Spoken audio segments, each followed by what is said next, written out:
Alors, bonjour chers étudiants, donc aujourd'hui nous allons terminer la dernière partie du cours JavaScript qui est les formulaires.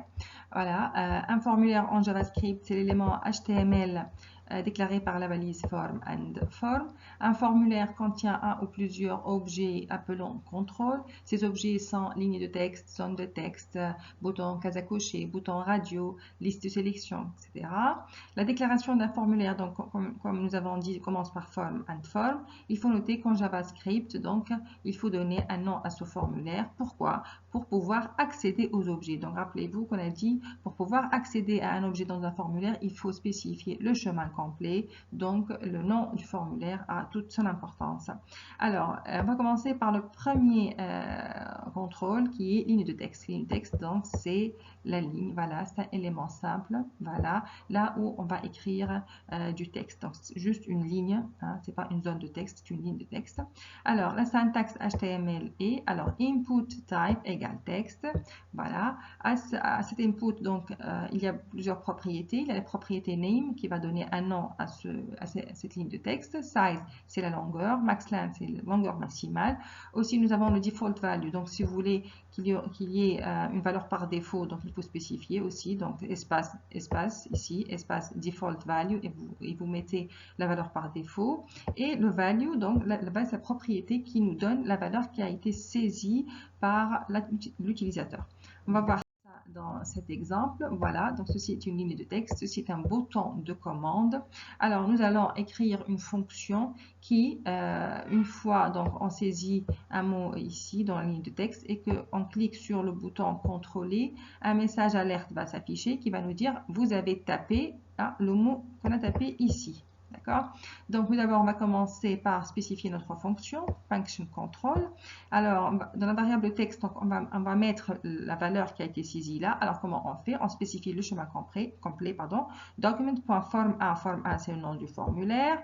Input, c'est le nom de la ligne du texte. Voilà, name input que j'ai donné à la ligne du texte. Et .value pour avoir la valeur qui a été saisie par l'utilisateur.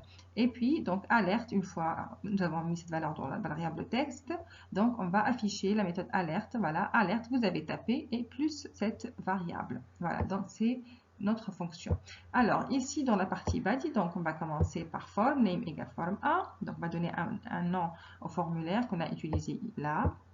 Et puis input type text, on va lui donner aussi un nom input qu'on a utilisé dans la fonction. Voilà, value, donc c'est rien du tout. On peut le mettre comme on peut ne pas le mettre.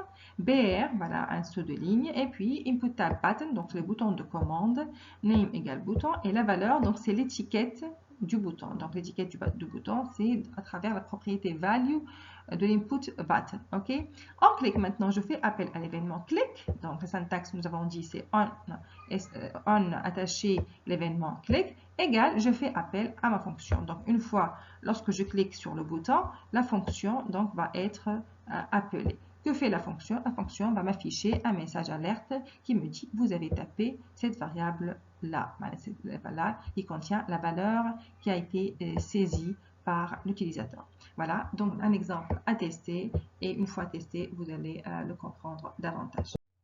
Voilà, maintenant, le deuxième contrôle qu'on trouve dans les formulaires aussi, c'est les boutons radio. Alors, un bouton radio, donc voilà, c'est voilà, exemple de bouton radio. Alors, un bouton radio, donc il a un nom. Donc ici, vous devez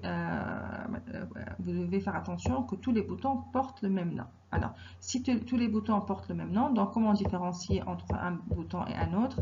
C'est à travers l'index, sachant que le rang du bouton commence à partir de 0.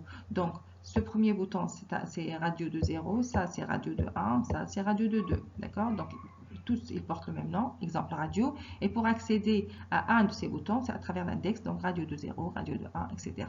Checked indique l'état du bouton, s'il est coché ou non. Bon, default checked, c'est l'état du bouton sélectionné par défaut, d'accord.